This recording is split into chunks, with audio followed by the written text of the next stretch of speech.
So question 108, composite functions, trying to find the range of a function, or a couple of functions actually. Starting with part A then, we're looking at gh of x. Now, gh of x is mathematical shorthand for g of h of x. Now h of x is 3 minus x up here, so g of h of x is g of 3 minus x. Well, g of x is x squared minus 2x minus 1. So g of 3 minus x is 3 minus x all squared plus 2 times 3 minus x minus 1.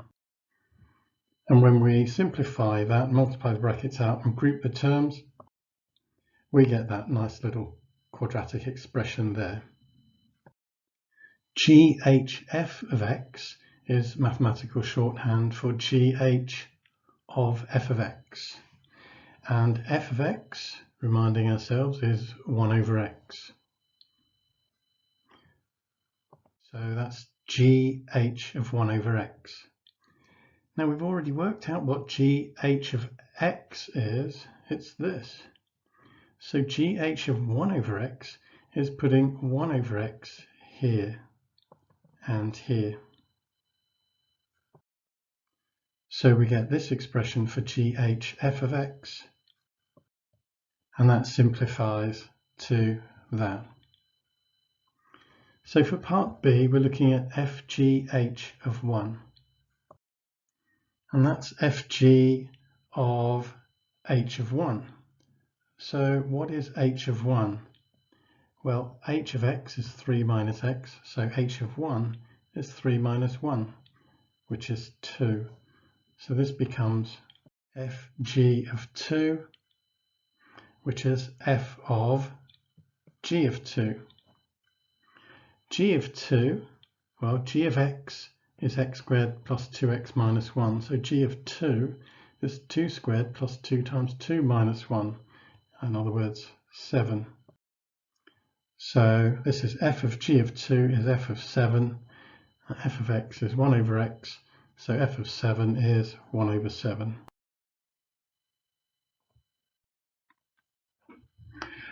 So the only sensible way I know of answering a question on the range of a function is to draw a sketch of the function. So let's look at f to start with. Now f of x is 1 over x.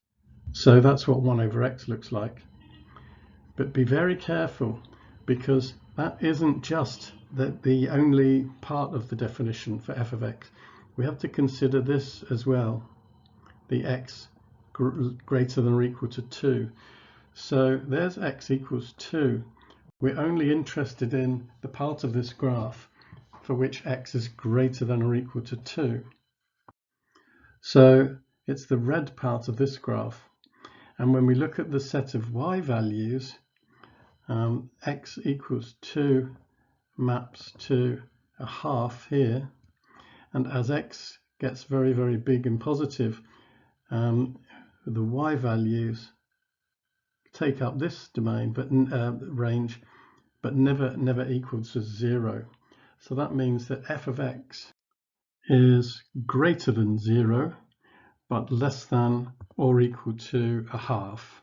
It can equal a half when x equals 2.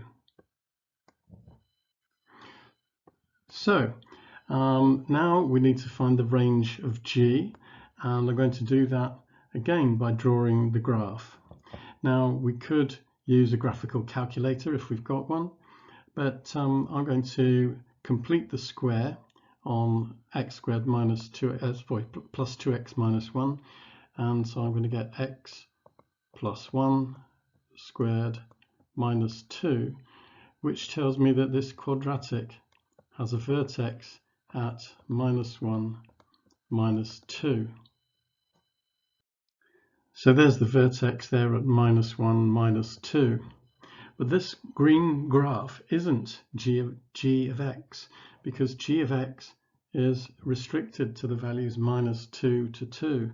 So here to here. So actually g of x is only part of this graph.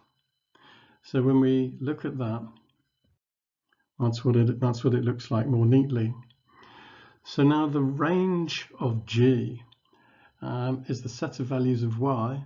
Well, the smallest value of Y is down here at -2, and Y can, or G of X can equal -2.